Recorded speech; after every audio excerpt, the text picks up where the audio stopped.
Primeira de Paulo aos Tessalonicenses, capítulo 5, versículo 18. Quem achou, diga amém. Graças a Deus. Antes de ler, que tal você orar nessa manhã tão abençoada? Pode ser uma oração do coração, uma oração de gratidão ao Senhor. Se você puder curvar o seu coração diante do Senhor, eu agradeço. Pai querido, nós te louvamos nessa manhã de domingo por estarmos aqui, Senhor. Nós bendizemos o teu nome, porque tu és maravilhoso, Senhor. E o nosso coração se alegra, o nosso coração agradece por estarmos mais uma vez diante de ti, para sermos ministrados, para sermos alimentados, para sermos revigorados por tua palavra, Senhor.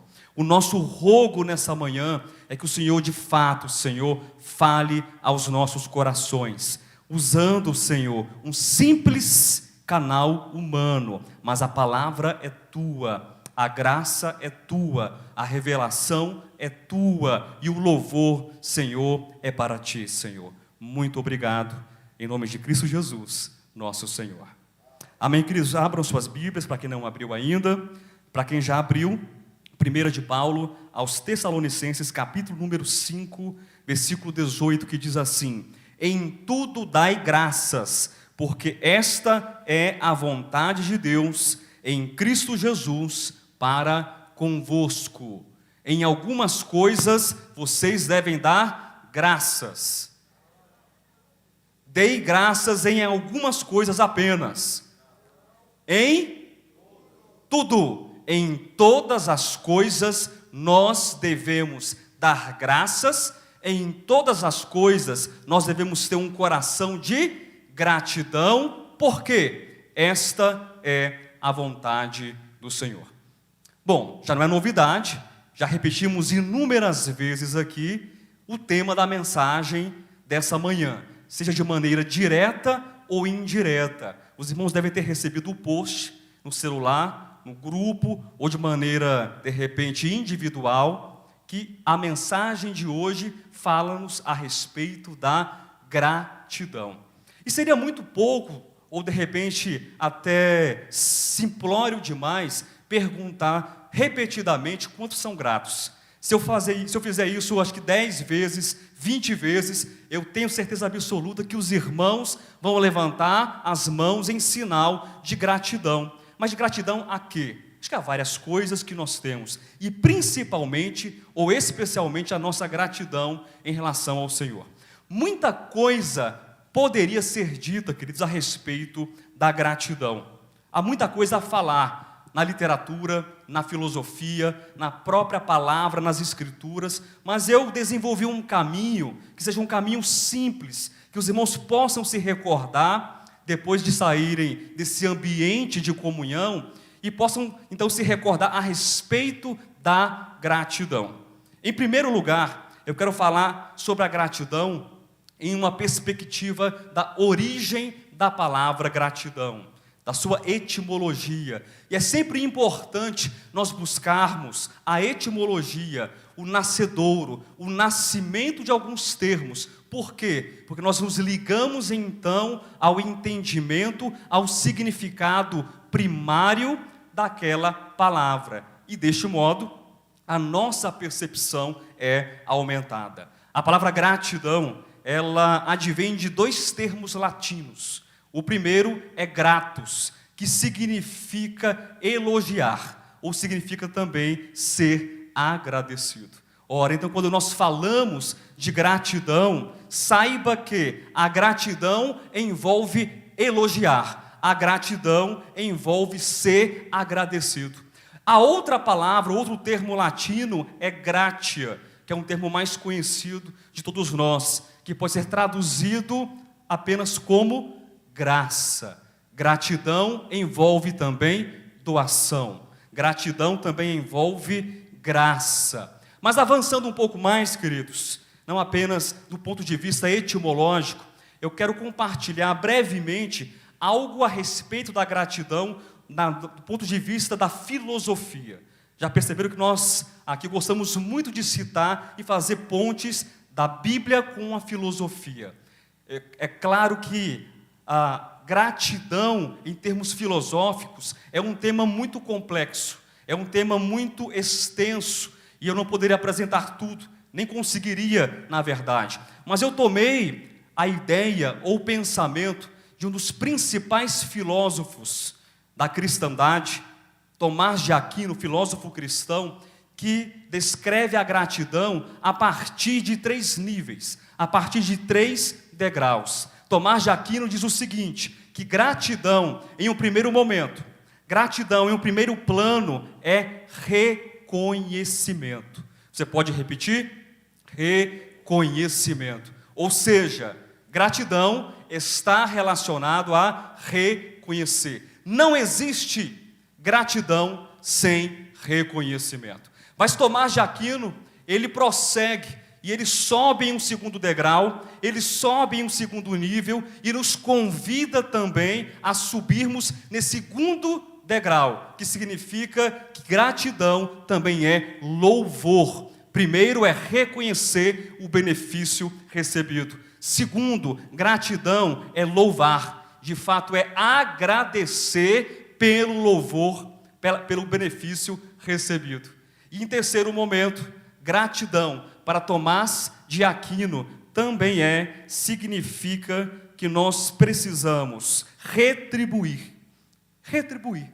Como assim, pastor Josué? Retribuir, sim, retribuir na medida do possível e de acordo com as circunstâncias, com a oportunidade. O coração que é grato é o coração que reconhece aquilo que recebeu. O coração que é grato é o coração que louva, que tem uma disposição de agradecer, reconhece, louva e também retribui. Quem entendeu, diga amém. Isso é gratidão. Mas há também uma outra perspectiva, e eu não vou me demorar muito nessa perspectiva, que é uma perspectiva científica. E eu estava um tanto que relutante em apresentar essa perspectiva, mas eu tomei coragem e vou apresentar essa perspectiva para os irmãos e espero que os irmãos recebam de bom coração essa perspectiva. Gratidão é um tema que nos últimos 20 ou 30 anos tem sido estudado exaustivamente pelas neurociências cognitivas e comportamentais. Para os neurocientistas, gratidão é, em um primeiro momento, uma emoção. Gratidão, em um segundo momento, é um sentimento. E qual a diferença entre emoção e sentimento? A emoção é aquilo que diz respeito às nossas memórias afetivas e emocionais. Diz respeito aos nossos instintos, aquilo que está, de fato, na alma ou no espírito humano. Já o sentimento, ele é a produção. O sentimento é a reação da emoção que eu nutro na alma e no coração. Quando eu tenho um estímulo, então, aquela emoção é despertada, ela borbulha, e então ela se revela, ela se manifesta por intermédio de um sentimento. Então, falar de gratidão, queridos, é falar de uma emoção. Falar de gratidão também é falar de um sentimento. Mas, em terceiro lugar, as neurociências cognitivas e comportamentais também dizem que a gratidão é uma consciência racional. Gratidão é pensamento. Gratidão é reflexão, gratidão é raciocínio, gratidão também é decisão. E em quarto lugar, gratidão também é, além de uma emoção, além de um sentimento, além de uma consciência racional, em quarto lugar, gratidão é um comportamento. Quem está entendendo, diga amém. Gratidão também é um comportamento. E algumas pesquisas nessa área de neurociências cognitivas e comportamentais, e há dezenas de pesquisas, eu vou citar apenas uma, para não me delongar muito no assunto. Uma pesquisa da Universidade da Califórnia diz que quanto mais nós somos gratos, quanto mais nós exercitamos a nossa gratidão, a nossa mente é mais rápida, a nossa mente é mais eficiente, o nosso cérebro sofre, então, um processo de descarga neuroquímica, há um metabolismo, uma descarga de produção de dopamina, que é um neurotransmissor que está relacionado ao foco, à motivação e a produtividade. Ser grato faz bem para o coração. Ser grato faz bem para o espírito. Ser grato faz bem para a saúde. Ser grato nos traz de fato felicidade. Se você quer um casamento feliz, seja grato pelo casamento que Deus te deu. Se você quer estar feliz no seu trabalho, seja grato. Na igreja, nós precisamos ter um espírito maior e crescente de gratidão e de felicidade. Falando em felicidade, eu sempre me recordo do pastor Alexandre, sobre esse termo, felicidade. Nós nos conhecemos há 20 anos, mais ou menos, pastor Alexandre. E quando nós nos falamos, seja presencialmente, face a face, ou por telefone, é muito raro o pastor Alexandre não me cumprimentar da seguinte maneira. Acho que os irmãos já tiveram também essa mesma situação. Ele fala conosco, e aí, tá feliz, meu irmão? Quem já teve essa experiência? Tá feliz? Por quê? Porque felicidade é uma expressão de um coração grato ao Senhor. Não é apenas algo de vocabulário, não é apenas algo da boca para fora, mas é a gratidão, é a felicidade que vem do nosso coração. Então nós somos convidados nessa manhã a sermos gratos. E eu disse muita coisa para você nessa introdução. Talvez você não se recorde da etimologia da palavra gratidão. Talvez você não se recorde também de Tomás de Aquino. Talvez você não se recorde também das explicações da neurociência. Mas eu quero, em nome de Jesus, que você guarde no coração uma palavra apenas: reconhecimento. Essa é, de fato e de verdade, a palavra-chave para a gratidão. É reconhecimento. Mas reconhecer o quê? Essa que é a pergunta. Porque há dois tipos de gratidão. E aqui eu já vou me encaminhar de fato para abrir as escrituras com vocês. Mas antes, deixe-me falar, por favor, sobre esses dois tipos de gratidão. Muito possivelmente nós estamos mais acostumados ao primeiro tipo, ao primeiro modelo de gratidão, que a gente pode chamar de gratidão passiva. Pastor, mas que tipo de gratidão é essa? Gratidão passiva. Imagine só, irmão Istvan, você gosta de vinho? Gosta de vinho. Muito bem. Eu vou então trazer, é apenas um exemplo, tá, Istvan? Não conte com isso. Eu vou trazer domingo que vem, pela manhã, um vinho português verde para você. O que você acha disso? Hein? Um Casal Garcia, um vinho muito bom de Portugal. Provavelmente você ficaria o quê? Grato por essa ação.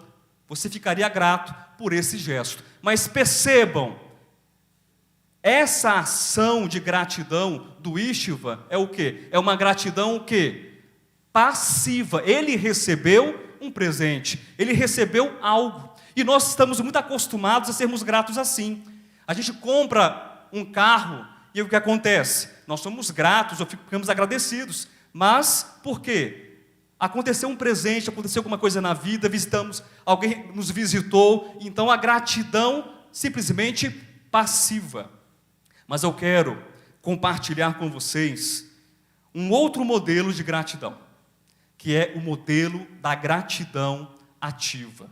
É uma gratidão que leva em consideração o reconhecimento, o louvor, a retribuição, a emoção, o sentimento, o raciocínio, o comportamento, mas tudo isso ligado, tudo isso em correspondência, em conexão com Deus, que é o combustível, é aquilo e aquele que move a nossa caminhada cristã. Vamos ser gratos ao Senhor por todas as coisas, mas isso ativamente, com o nosso coração completamente envolvido no Senhor. E eu separei, queridos, para compartilhar com vocês 8 ações, 8 comportamentos que são ações internas e ações externas que vão nos mover, que vão nos motivar a sermos mais gratos ao Senhor. Quem quer aprender essas 8 ações nessa manhã? Muito bem, então abra sua Bíblia na primeira ação que se encontra no Evangelho segundo João, capítulo de número 15. Nós iremos ler do versículo 12 até o versículo 15. João capítulo 15, do versículo 12 até o versículo 15. Nessa primeira ação que nos motiva a sermos gratos, eu separei essas 8 ações, aproveitando a primeira letra de cada letra da palavra gratidão. Então, a letra G de gratidão, gere momentos de comunhão com Deus. Guarda no seu coração aí, escreve, amém? Então, qual é a primeira ação que nos move a sermos gratos? Gere momentos de comunhão para com Deus. Mas por que isso me faz ser grato? Vamos ler, versículo 12. O meu mandamento é este, que vos ameis uns aos outros, assim como eu vos amei. Ninguém tem maior amor do que este, de dar a alguém a própria vida em favor dos seus amigos. Vós sois meus amigos, se fazeis o que eu vos mando. Já não vos chamo servos, porque o servo não sabe o que faz o seu senhor. Mas tenho-vos chamado amigos, porque tudo quanto ouvi de meu Pai vos tenho dado a conhecer. Queridos, o que deve estar presente no nosso coração, essa verdade, gerar momentos de comunhão com o nosso Deus, gerar momentos de comunhão com o nosso Senhor. Por quê? Porque, sim, é claro que nós somos servos do Senhor, mas observe, por favor, o contexto, as palavras de Cristo nesse texto. Ele não nos chama apenas, ou tão somente, ou mais de servos. Palavra para os apóstolos, mas que se estende também para nós. Ele chama você de quê? Conforme o texto de João, de amigo. Amigo. Será que isso gera gratidão no nosso coração? Poder acariciar o próprio peito e dizer assim: eu tenho um amigo. E aí, como se alguém pudesse perguntar para você: mas Alexandre, quem é o teu amigo? É o Josué? Sim, também é o Josué. É o Istvan? Sim, também é o Istvan. É o Henrique, e poderíamos citar vários amigos do Alexandre. Mas o Alexandre pode falar com ousadia que ele tem um primeiro, ele tem um maior, ele tem um melhor amigo. Esse amigo é o próprio Senhor. Irmãos, se isso não gerar gratidão no nosso coração, eu não sei o que mais pode gerar gratidão no nosso coração. Nós temos Deus como nosso amigo, nós temos Deus como aquele que está conosco.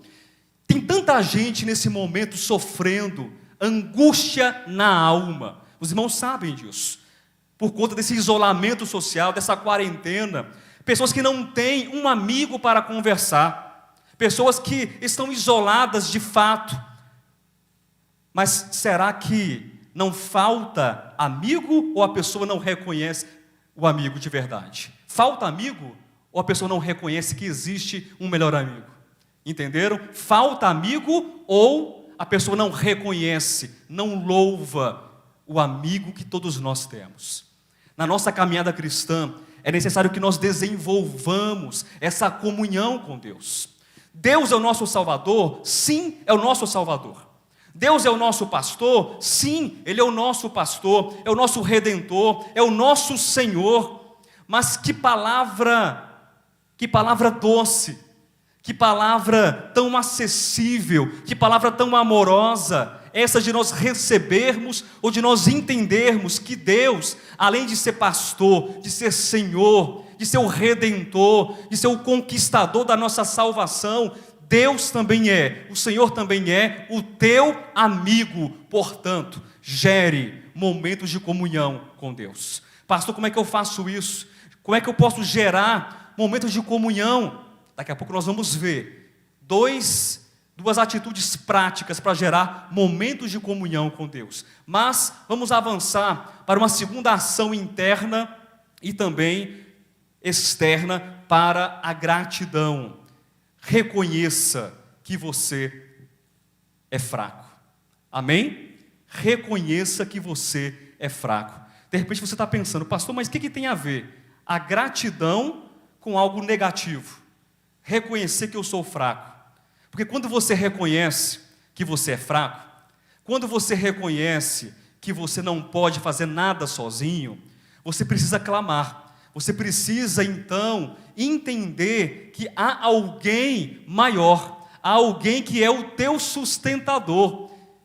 Quando eu reconheço que eu sou fraco, quando eu reconheço que eu nada posso, eu então viro os meus olhos em direção ao Senhor e consigo então perceber que Deus é o meu sustentador. Amém, queridos? Deus é o nosso sustentador. E aqui eu quero compartilhar, não vou ler, mas apenas citar 3 textos. O primeiro de Gênesis 32, quando Jacó estava ali no Val de Jaboque, lutando com o anjo do Senhor. Os irmãos conhecem essa história. O anjo do Senhor toca na articulação da coxa de Jacó, e Jacó fica o quê? Manquejando de uma perna.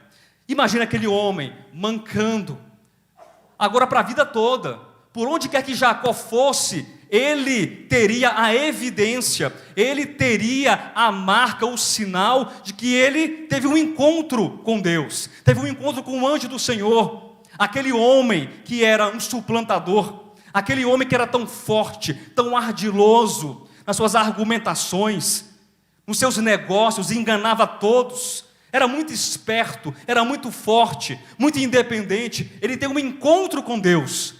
Quantos de nós também não precisamos desse encontro mais profundo, desse encontro mais intenso com o Senhor, para que nós vejamos que nós precisamos de Deus, para que nós consigamos perceber que nós não somos criaturas independentes, que nós não somos pessoas que podem viver sem Deus.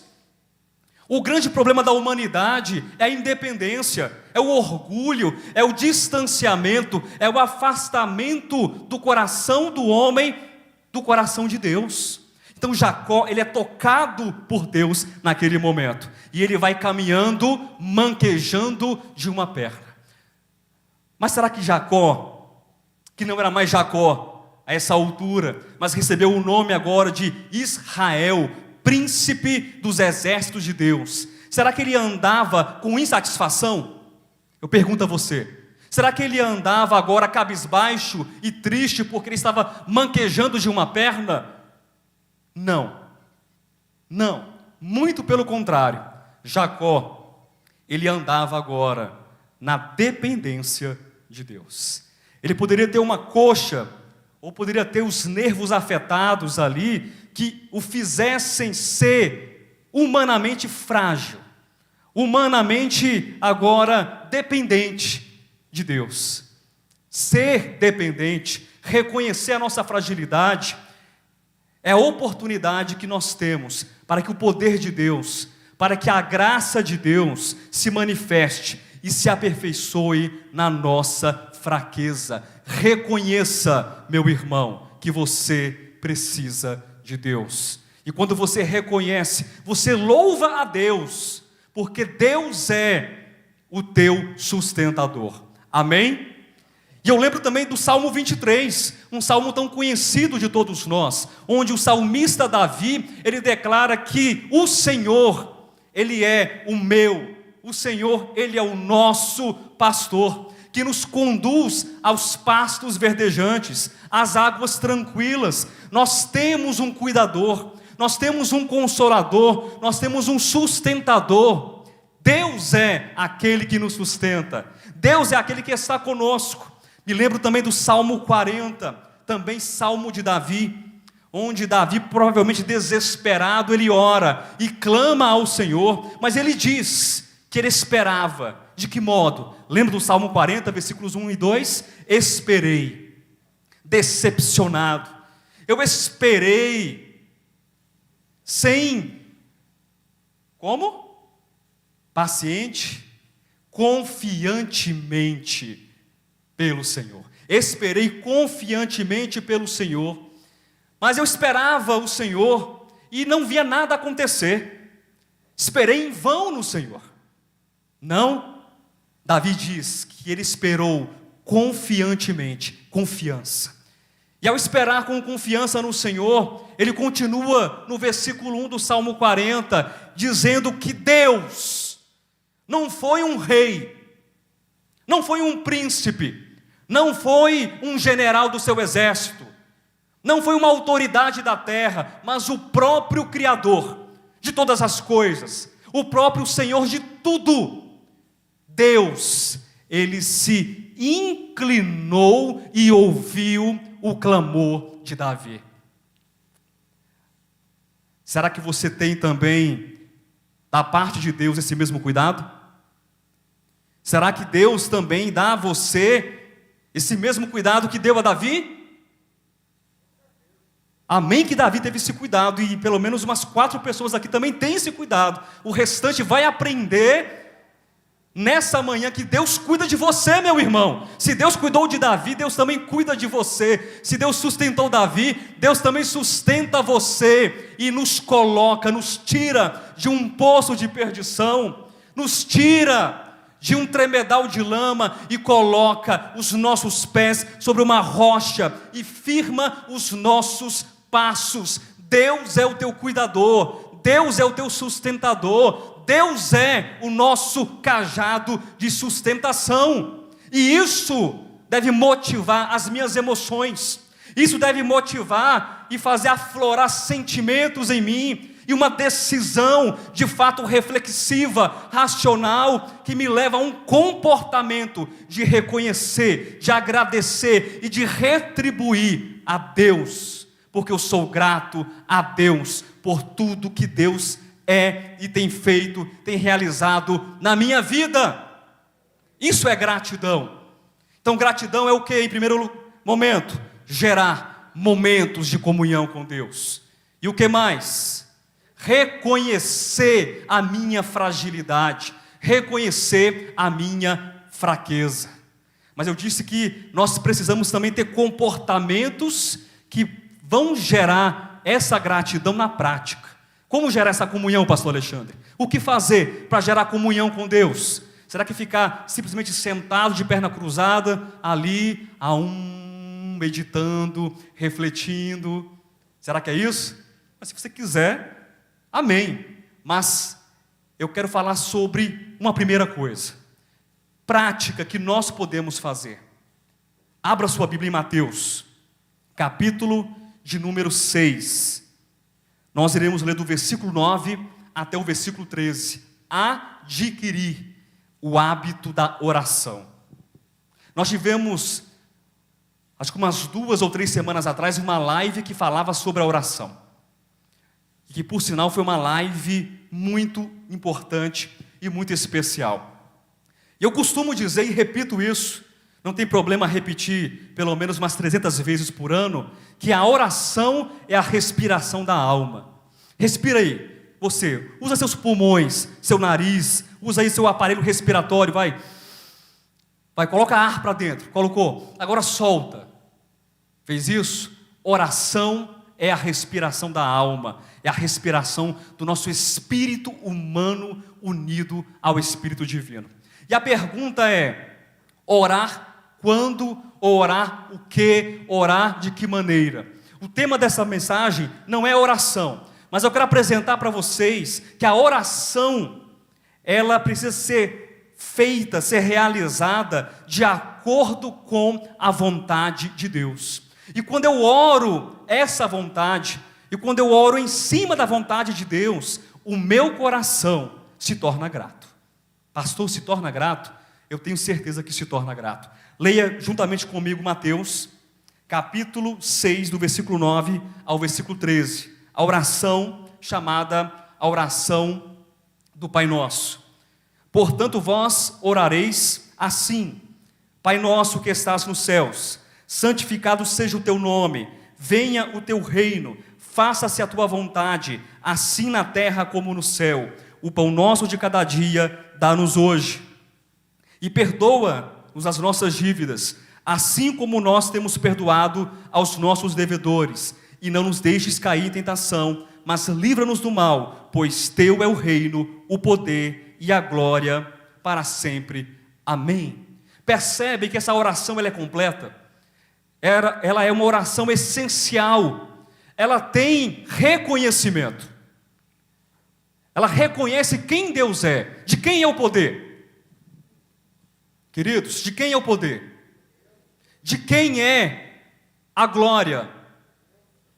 Tudo pertence a Deus. Então eu reconheço que a Deus pertence a glória, a honra, o louvor, a majestade, o poder. E eu louvo a Deus então, por isso, e retribuo. De que maneira eu retribuo? Fazendo da oração do Pai Nosso, fazendo dessa oração a minha oração particular. Pastor, está dizendo que eu devo repetir a oração do jeito que ela está? Não vejo problema, mas a questão não é essa. Não é você repetir ou deixar de repetir. A grande questão principal é você orar de acordo com o princípio dessa oração. E essa oração, ela é um convite para nós.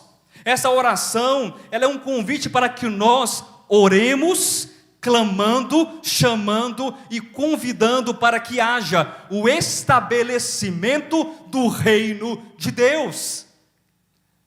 E o reino de Deus, que será manifesto, escatologicamente isso vai acontecer na terra, mas ele precisa, em um primeiro momento, ser estabelecido onde? Dentro de nós. De fato, ele já está dentro de nós, conforme Lucas capítulo 17, versículo 21. Mas a questão aqui, queridos, não é apenas uma questão orgânica ou ontológica, conforme diz Lucas, capítulo 17, versículo 21, mas é uma decisão. E gratidão diz respeito ao quê? Também à decisão, a uma consciência racional. Eu preciso pedir que Deus venha com o seu reino em mim. Eu preciso orar para que Deus ele estabeleça o seu reino em mim. E isso faz com que nós, então, nos unamos ao propósito de Deus. Quem está entendendo, diga amém. Se unir ao propósito de Deus. Será que isso faz de você um homem grato? Uma mulher grata? Tem tanta gente que está dizendo assim, eu não tenho coisas importantes para fazer nessa vida. Nada importante. Eu não tenho um emprego importante, um emprego de status. Eu não tenho uma formação também relevante. Não tenho muito estudo, pastor. Eu não tenho nada de importante, eu não tenho nada de importante para fazer. Alguém, não levante a mão, mas apenas pense, em algum momento da sua vida, já pensou assim? Eu já pensei. Eu vou ser o primeiro.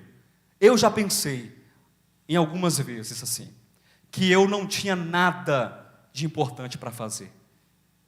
Nada.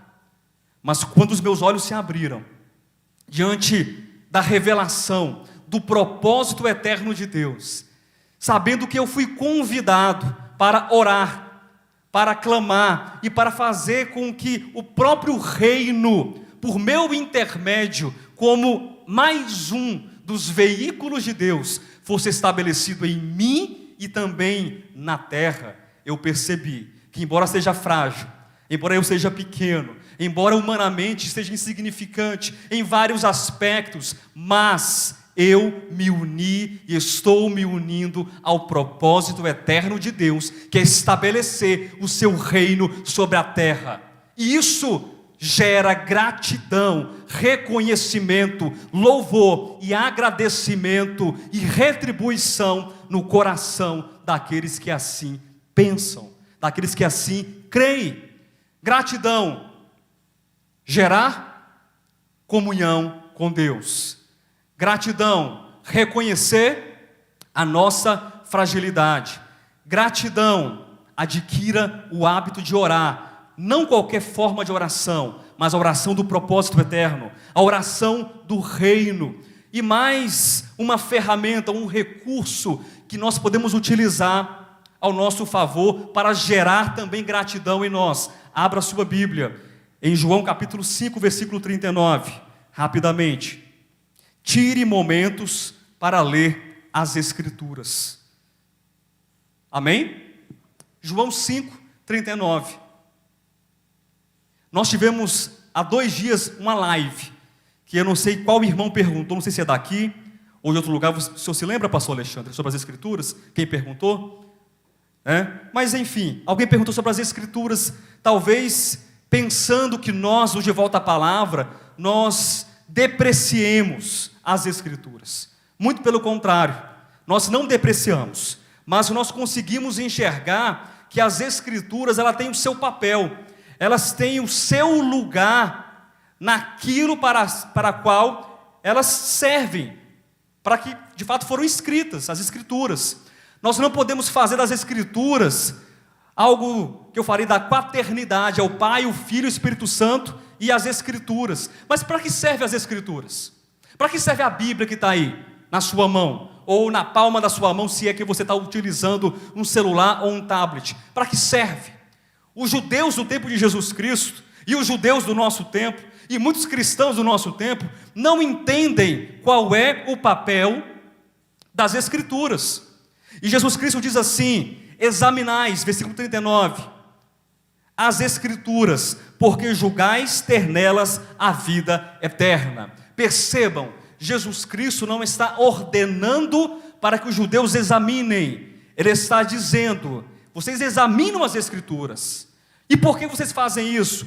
Porque julgam ter nelas a vida eterna. Então o judeu, ele lia o Antigo Testamento, ele lia ali a Bíblia hebraica, pensando que quanto mais ele lesse, ele teria a vida eterna, porque a Escritura é a vida eterna, ou traria a vida eterna. Mas não, Jesus, ele faz uma correção muito importante, diz o final do versículo 39, deixa eu ler desde o início e depois engatar: examinais as Escrituras, porque julgais ter nelas a vida eterna, e são elas mesmas que testificam de mim. Qual é o papel das Escrituras, queridos? Testificar, testemunhar, apontar, direcionar. Olha aqui, Jesus é esse. Jesus tem esse coração. Jesus tem essa natureza. Jesus tem esse propósito. Jesus tem essa obra. Jesus, as Escrituras têm esse papel importante e fundamental de testificar a respeito de Jesus, a respeito da vida eterna, que é o próprio Senhor. Então tire tempo, sim. Isso não é religioso, queridos. Isso não deve ser visto do ponto de vista do dogma. A partir de agora eu vou ler 20 capítulos por dia. Para com isso, você não vai ler não. Leia um versículo.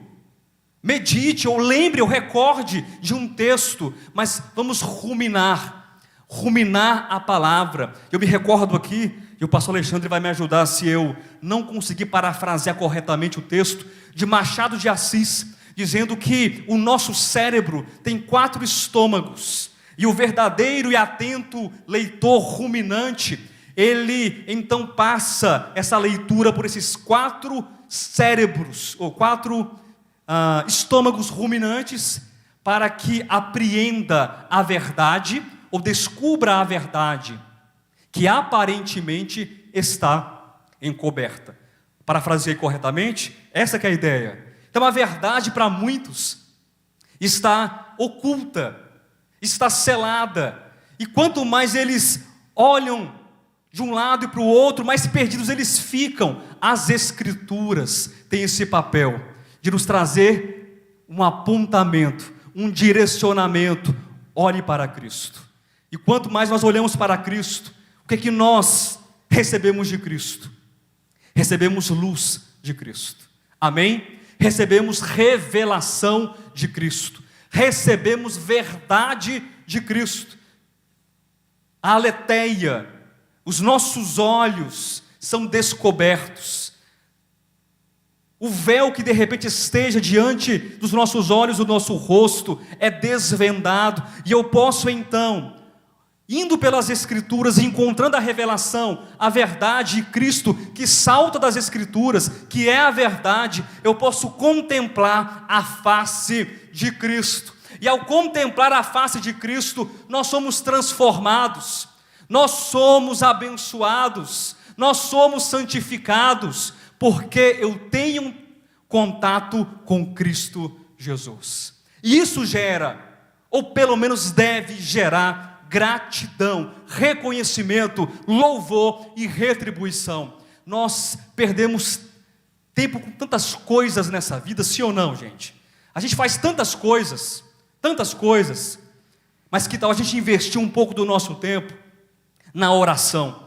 Que tal a gente investir um pouco do nosso tempo no estudo, na leitura das Escrituras? Mas eu repito, não faça isso de um modo religioso. É porque o pastor Josué falou que agora eu vou ter que orar. Não, eu não estou dizendo que você vai ter que orar. A oração é um caminho. A oração é a respiração da alma. A oração te aproxima da vontade e do propósito de Deus. Você quer conhecer esse propósito? Porque às vezes a gente conhece muito na doutrina, a gente cita os textos, a gente faz a exposição, a exegese, mas por falta de respiração, por falta de oxigênio nos pulmões espirituais, a gente não consegue então experimentar a realidade do propósito e do reino de Deus em nós, porque falta respiração, falta oxigenação.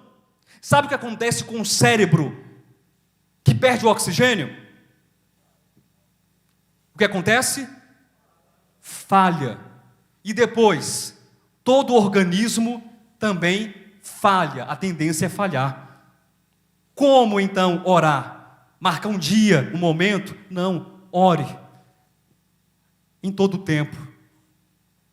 Às vezes, se você estiver ali em casa, um momento de oração, fazendo qualquer coisa, está lavando a sua louça, a sua roupa, fazendo a sua comida, dirigindo, trabalhando, você tem um momento de oração, é oração. E se você clama naquela oração pelo reino estabelecido na sua vida, você está sendo unido ao propósito de Deus. Lendo as Escrituras, sabendo que das Escrituras você pode receber um apontamento e uma direção, porque elas testemunham a respeito de Cristo. Você vai tocar nas realidades espirituais. Mais um ponto que eu quero compartilhar com vocês sobre comportamentos e ações internas e externas que geram gratidão. Eu disse que gratidão tem uma palavra-chave. Lembra da palavra-chave? Qual é? Reconhecimento ou reconhecer. Abra sua Bíblia, por favor, no primeiro livro do Antigo Testamento, capítulo de número 4, Gênesis 4, nós iremos ler apenas 2 versículos. Gere momentos de comunhão, reconheça sua fraqueza, adquira o hábito de orar sobre o propósito de Deus, tire tempo para ler as Escrituras, para receber luz e verdade em Cristo. E o I de gratidão, invoque o nome do Senhor. Deixa eu ver aqui quantos invocam o nome do Senhor. Há quantos aqui que invocam? Graças a Deus. Invocar o nome do Senhor. Isso é muito semelhante também a reconhecer, é claro, a sua fraqueza e a sua fragilidade. Os capítulos 2, 3 e 4 de Gênesis são capítulos muito significativos para todos nós. Os irmãos devem saber que o capítulo 3, ele vem depois do capítulo 2. Sabiam disso? Graças a Deus, vocês sabem disso. E o capítulo 2 é um capítulo que fala de maneira resumida sobre a criação. Tanto a plantação, o plantar do jardim, na banda do Éden, Deus planta um jardim. E a criação também, de modo resumido, de quem? Do homem. E tudo está muito bem no capítulo 2 de Gênesis. O homem está ali com sombra, com água fresca, desfrutando do prazer do Éden, que significa prazer, que significa desejo ou desejável. Mas depois do capítulo 2, vem, e os irmãos sabem da resposta, o capítulo número 3 de Gênesis, que nos fala a respeito da queda do homem. e da entrada do pecado no mundo ou na humanidade. E depois daí, queridos, depois do capítulo 3, vem o capítulo 4. O homem é expulso no capítulo 3, lá do Éden, e vem o capítulo 4. O que nós temos de marcante no capítulo 4, negativamente falando? Aliás, o capítulo 4, quase todinho, com a exceção de 2 versículos ali, praticamente, ou do início também da oferta de Abel, mas praticamente todo o capítulo 4, ele é extremamente negativo. Nós temos o quê? O primeiro homicídio, o primeiro assassinato da face da terra. Caim mata Abel. Aí nós temos uma genealogia terrível de Caim, de homens sanguinários, de pessoas que estavam completamente despreocupadas em gerar comunhão com Deus, pessoas que não queriam ter um coração unido ao Senhor, porque batiam orgulhosamente nos seus peitos, dizendo assim: nós não precisamos de Deus. Nós temos o estabelecimento de uma civilização sem Deus. Nós temos ali pessoas criando artifícios ou tomando recursos para viverem sem Deus e à mercê das suas próprias escolhas e decisões. O homem se afasta de Deus, Caim se afasta de Deus, seus descendentes se afastam de Deus. E aí, aparentemente, Gênesis capítulo 4 é um capítulo só de tristeza, é um capítulo só de algo negativo. Mas nós temos uma revolução em Gênesis capítulo 4. Quem pode dizer amém? Nós temos uma revolução em Gênesis capítulo 4. Pastor Josué, que revolução é essa? Será que criaram a bomba atômica, a gente não sabia lá no tempo das cavernas? Não, não foi isso. Que revolução? Algo simples, muito simples, mas ao mesmo tempo mais poderoso do que qualquer arma criada pelo homem. Sabe o que é isso que eu estou falando? Gênesis 4, 25 e 26. Quem abriu a sua Bíblia? Acompanhe, por favor. Tornou Adão a coabitar com sua mulher, e ela deu à luz um filho, a quem pôs o nome de Sete, porque disse ela: Deus me concedeu outro descendente em lugar de Abel, que Caim matou. A Sete nasceu-lhe também um filho, ao qual pôs o nome de Enos. Daí se começou a invocar o nome do Senhor. Queridos, essa declaração, ela é maravilhosa. Essa declaração, ela é simplesmente extraordinária. Nós estamos, imagine vocês, a situação, os homens ali, centenas, eu não sei quantos, vivendo em uma comunidade em que quase toda a totalidade dos homens está distante de Deus, não quer saber de Deus, não quer viver por Deus, por intermédio de Deus. Eles viraram as costas para Deus. Mas nasce alguém no tempo, nasce alguém na história, que faz uma revolução. Não é uma revolução cultural, não é uma revolução ideológica, não é uma revolução filosófica, não é uma revolução armamentista, mas é uma revolução espiritual. E você não é diferente. Nós também nesse aspecto, também somos esses tais revolucionários, que talvez não possam fazer muito nesse mundo do ponto de vista físico e material, mas quando nós invocamos o nome do Senhor, nós fazemos a diferença em nossas vidas e também no mundo de uma outra maneira, não material, mas espiritual. E é interessante, talvez até mesmo oportuno trazer mais uma vez essa explicação, que o nome Enos significa frágil. O nome Enos significa fraco, significa mortal. Ninguém poderá invocar o nome do Senhor se não reconhecer que é fraco, se não reconhecer que é frágil e é mortal. Nós às vezes temos dificuldade de invocar o nome do Senhor, e não faça disso também algo dogmático ou religioso. Alguns irmãos que estão aqui já vieram de lugares assim, que basta invocar o nome do Senhor. Amém, Senhor Jesus. Não é isso que eu estou falando, não é disso. Mas é ter uma clara revelação, isso é gratidão. É uma consciência desperta. É uma consciência, e perdão da redundância, mas ela é significativa. É uma consciência racional. Porque tem gente que tem consciência, mas não utiliza com racionalidade.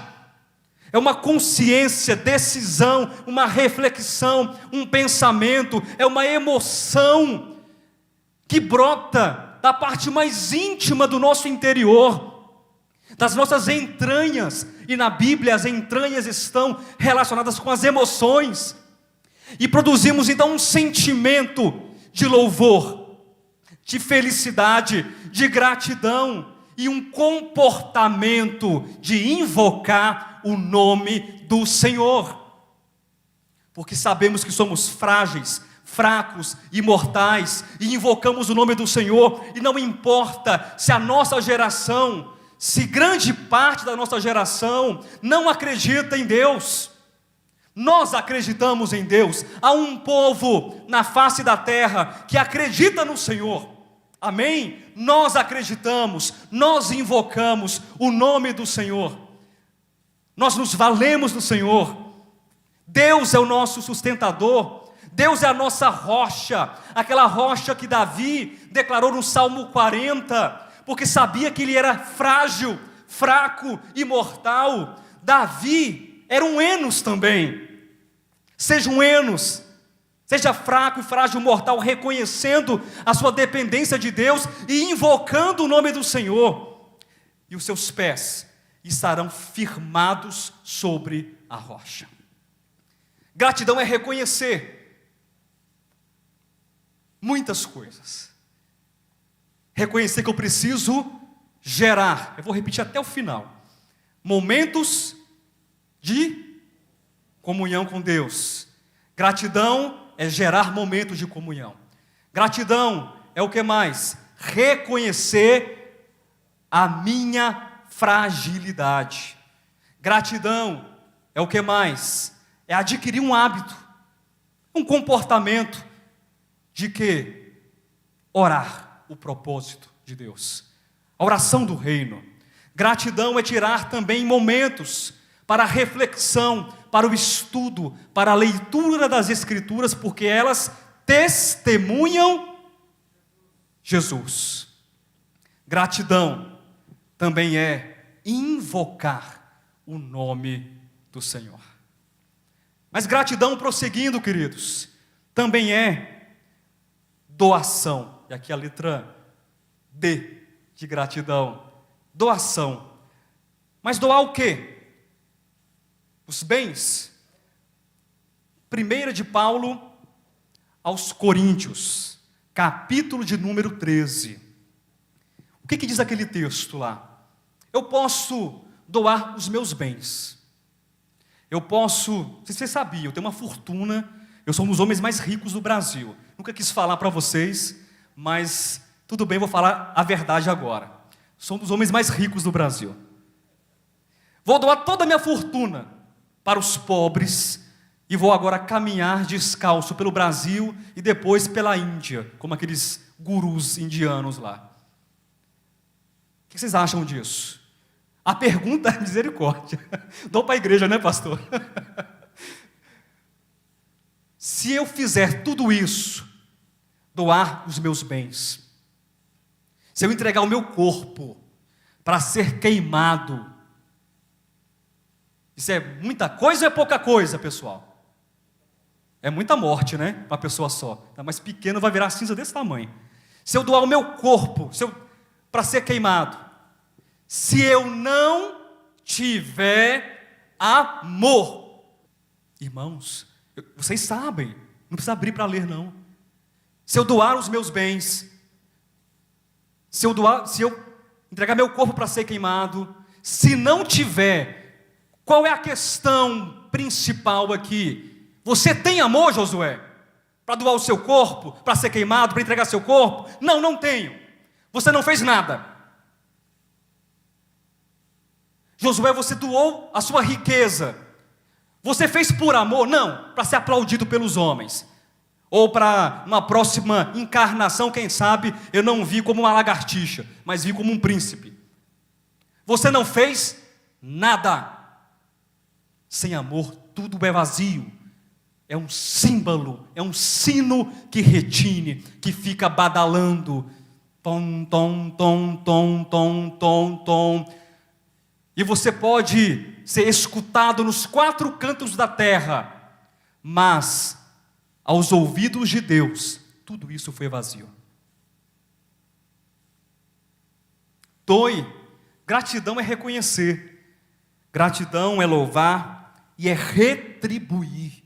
E amar, queridos, amar é muito mais do que uma emoção ou um sentimento. Amar é uma decisão, é uma escolha. Nós falamos isso aqui tem 20 anos. Amar é decisão. Amar é decidir. João capítulo 15, versículo 13. Nós lemos esse texto, mas eu quero ler especificamente só a partícula desse texto, dessa porção. Quem está feliz, diga amém. Quem é grato a Deus, diga amém. João 15, 13, ninguém tem maior amor do que este. 2 pontos, a explicação do tipo de amor, de dar a alguém a própria vida em favor dos seus amigos. Ah, pastor, mas Jesus Cristo está falando dele. Sim, ele fala a priori dele, mas esse princípio vivificador, esse princípio orgânico e regulador da vida, ele deve estar presente também em nosso tipo, em nossa modalidade de amar. Não apenas com palavras, mas também com atos, com gestos, com comportamento, porque gratidão também é retribuir, é reconhecer, é louvar, mas doar a si mesmo, a Deus em primeiro lugar, porque é o maior e mais importante de todos os mandamentos. Amar a Deus acima de todas as coisas, com todo o teu entendimento, com todas as tuas forças, com a tua motivação, com o teu desejo, com a tua alma. E o segundo mandamento, amar o próximo como a ti mesmo. Então gratidão diz respeito também a amar. Amar é uma expressão do reconhecimento de que somos gratos a Deus. Amém? Estamos quase nos encaminhando para o final, faltam apenas 2 atitudes internas e externas a respeito da gratidão. Gere momentos de comunhão, reconheça sua fragilidade, adquira o hábito de orar, o propósito de Deus, tire tempo para ler as Escrituras, invoque o nome do Senhor, doe a si mesmo em amor para o Pai, para Deus e para os irmãos, e A de gratidão, o A, lá do finalzinho quase. Esse A, agradeça por todas as coisas. Ah, não vou não, pastor. Não vou não, porque não vou agradecer pelas coisas ruins que acontecem. Então nós vamos rasgar ou pegar aquele corretivo branco. Qual é o nome daquele corretivo branco? Liquid paper. E vamos passar na primeira epístola de Paulo, aos Tessalonicenses, capítulo 5, versículo 18. Quem topa fazer isso? Se vocês toparem, a gente vai reescrever e vai colocar ali alguma coisa. Quem topa? Ninguém topa fazer? Graças a Deus, vocês têm juízo. Juízo não tem eu, né? De oferecer isso para vocês. 1 de Paulo aos Tessalonicenses 5,18. O que diz o texto? Eu não vou abrir novamente. Em tudo dai graças a Deus. Irmãos, tudo é o quê? Pergunta besta, mas necessária. O que é tudo? Tudo é tudo. Porque esta é a vontade de Deus. E eu quero agora casar esse texto com Romanos 8, versículo 28. Que todas as coisas cooperam para o bem daqueles que amam a Deus, daqueles que são chamados segundo o seu propósito. Agradeça a Deus. Isso é gratidão ativa. Você agradece, pastor, mas até pelas coisas ruins, sim. E eu vou te falar uma coisa importante, que na verdade não é novidade para vocês. Mas quando ocorre algo ruim, seja da própria vida, ou você plantou e você colheu, mas você tem a oportunidade de reconhecer, você tem a oportunidade de corrigir, você tem a oportunidade de aprender, de ser melhor, de fazer diferente depois. Isso não deve gerar gratidão no nosso coração, não? Ou você acha que você só vai acertar na vida? Você nunca vai errar. Agradecer só por aquilo que é bom, agradecer só por aquilo que é positivo, é uma meia gratidão. É uma gratidão insuficiente. É uma gratidão incompleta. Percebem isso? É uma gratidão incompleta. Nós precisamos aprender, como disse o apóstolo Paulo, a ser gratos em toda e qualquer situação. Pastor, falar é fácil. É verdade. Falar é a coisa mais fácil que existe na face da terra. Mas eu estou aqui para falar. E estou aqui para rogar, primeiramente a Deus, que no meu coração haja esse entusiasmo, haja essa motivação. Que eu consiga, e que você consiga, e que nós consigamos exercitar a gratidão ativa, de sermos de fato agradecidos a Deus nas mais diversas situações. Paulo fala sobre isso. Ele era grato a Deus na bonança? Sim ou não? Quando tinha fartura, tinha um banquete diante de Paulo. Ele era grato a Deus? Era. E quando não tinha nada para comer? Não. Só quando era banquete, é isso? Quando tinha fartura e quando tinha escassez, Paulo era grato. Em qualquer situação. Quando ele era, de repente, louvado, reconhecido, ele era grato a Deus e devolvia essa glória a Deus pelo reconhecimento? Sim. E quando ele era humilhado e perseguido, açoitado, preso, cuspido, era grato a Deus? Sim.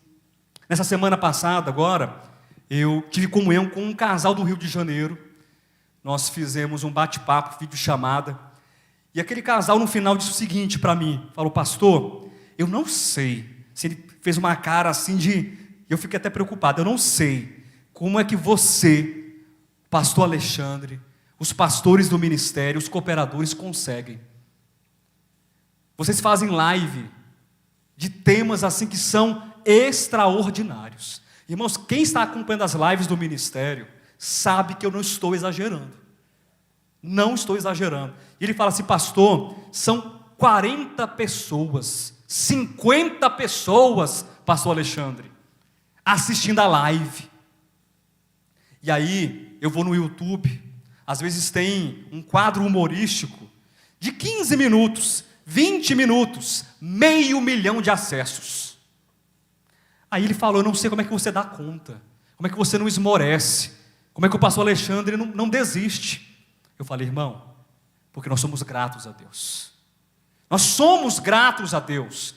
Nós somos devedores primeiramente a Deus e depois aos homens, como disse o apóstolo Paulo. A nossa motivação é uma gratidão profunda e intensa ao Senhor. É um reconhecimento que nós precisamos compartilhar como fiéis despenseiros de Deus. A palavra sem detença para uma pessoa, para duas pessoas, para 6, para 10, para 50, para meio milhão de pessoas. Nós somos gratos ao Senhor. E isso então motiva, traz foco e propósito ao nosso coração. Isso é ser grato a Deus, mesmo quando nós não formos reconhecidos. E você vai experimentar, se é que já não experimentou várias vezes, pessoas te oprimindo, pessoas te ridicularizando, pessoas de repente falando da sua fé, do seu Deus. Mas não desista, seja sempre grato a Deus.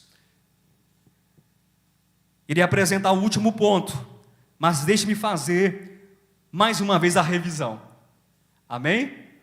Gratidão, gere momentos de comunhão com Deus. Por quê? Porque Deus é o teu amigo. Gratidão também é o quê? Reconhecimento. Reconheça a tua fraqueza, porque Deus é o teu sustentador. Adquira o hábito de orar o propósito de Deus. Tire tempo para ler as Escrituras. Invoque o nome do Senhor. Doe a si mesmo em amor a Deus e aos homens e aos irmãos. Agradeça por todas as coisas, porque essa é a vontade de Deus, e todas as coisas cooperam para o bem daqueles que amam a Deus e são chamados segundo o seu propósito. E, para finalizar, oriente-se pela bússola celestial. Pastor, onde é que compra? É pela internet, porque agora na quarentena deve entregar em casa, né? Não dá para adquirir pela internet. Não dá para comprar. Não tem preço. Essa bússola não tem preço. Na verdade, a bússola celestial, ela pagou um preço por tua vida, por nossa vida, por todos os homens. Abra sua Bíblia, capítulo 12 de Hebreus, versículo 2. Antes de ler o texto, deixe-me contextualizar. O capítulo 11, que é o capítulo anterior, fala a respeito da essência da natureza da fé. Depois nós temos inúmeros exemplos de guardiões da fé, de heróis, de valentes da fé. Nós temos ali a galeria dos heróis da fé. E o capítulo 12, então, ele se inicia no versículo 1, dizendo que nós temos ao nosso redor uma nuvem, um batalhão, como se fosse ali de milhares e milhares, quem sabe, de testemunhas que estão ao nosso redor. E nós precisamos nos desembaraçar de todo o peso e pecado que tenazmente nos assedia para um alvo, para uma finalidade, queridos. E o texto diz, para correr a carreira que nos foi proposta. Mas de que maneira? Se você não se recorda do texto, eu vou compartilhar. De que maneira nós devemos correr a carreira que nos foi proposta? É com perseverança. Diga amém. Com perseverança. Pastor, mas será que eu vou acertar? Será que eu não vou errar o caminho? Porque é uma corrida, e se eu não conseguir? Eu preciso de uma direção. E o escritor dos Hebreus, é claro, divinamente inspirado pelo Espírito Santo, parece que ele responde já essa pergunta: como chegar? Como conseguir? Como não perder o ritmo? Como não perder a direção? Essa bússola celestial é também como uma espécie ali de cronômetro que está ali contando a sua largada, o seu tempo. Você está correndo e não pare de correr. E corra com perseverança, corra com audácia, corra com coragem, corra com ânimo, corra com determinação. Mas de que modo, pastor Josué? Hebreus 12, Versículo 2: olhando, não de qualquer maneira, mas firmemente para o autor e consumador da nossa fé, Jesus Cristo. Essa é a maneira. Oriente-se pela bússola celestial. Nós não estamos sozinhos. Nós não estamos desamparados. O mundo pode estar desesperado. O mundo pode estar invocando falsos deuses. O mundo pode estar depositando a sua fé e a sua confiança naquilo que não lhe trará conforto, ou solução, ou paz. Mas nós temos uma bússola, nós temos um norte, nós temos uma direção, nós temos Cristo Jesus, o maior de todos os vencedores, aquele que está à frente de todos os heróis que estão aqui registrados e os que não estão registrados em Hebreus 11, o maior de todos os vencedores, o maior de todos os campeões, que além de ser a nossa bússola, é o capitão da nossa salvação, que está à nossa frente, nos conduzindo com marcha firme e imponente, para nos conduzir, para adentrar no reino do Pai. Oriente-se pela bússola celestial. Queridos, eu procurei transmitir essa mensagem que é muita informação para uma manhã só, da maneira mais sintética e talvez didática possível. Que vocês guardem essas palavras em seus corações.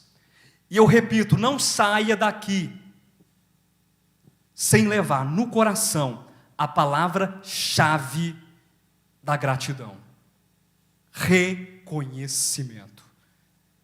Essa palavra, na verdade, ela é o início, ela é o centro e a finalização da mensagem e do sentimento, da emoção, do comportamento e de qualquer racionalização sobre gratidão. Reconheça Deus na tua vida.